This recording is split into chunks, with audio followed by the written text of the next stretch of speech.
world's Gloria, real world Sasha, and I remember talking to Greta, like, what happens to humans in Barbie land? Like, are we still humans, or do we talk like Barbies, or are we in human clothes, or are we in Barbie clothes? And it was sort of like something in between, where it was like, you're you, but it's like your best day ever, like you're wearing the thing that you love the most, and like, and she still wanted, she wanted even though we didn't like talk, the humans didn't talk like Barbies in Barbie land, we would join the cadence of Barbie land. And so we had a lot of conversations about like what happens to a human in Barbie land. And which was weird to kind of set the character there before we like went to the real world.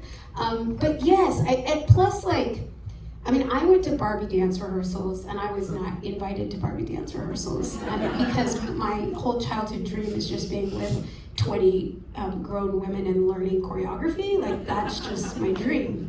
I was like, there's no way I'm gonna be in a Barbie movie and not be at Barbie dance rehearsals. So I used to go, and I would memorize all the parts. So when Margot got called away, I got to do Barbie's moves, which I did.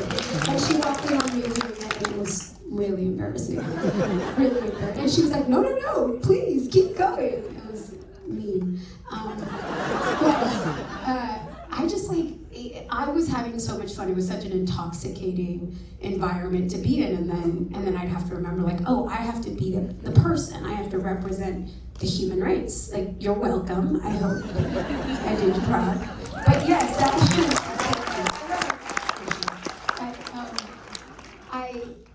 that was the thing of like, and I think the deeper thing for me in trying to find this character was like, who is this woman who can somehow suspend her disbelief and believe that Barbie came to the real world for her, and she's going to Barbie land, and that she is still connected to this child's play, and that she gives herself over to it fully, and yet she's a woman who at the same time can hold the reality and the frustration and the grief and the disappointment of real life.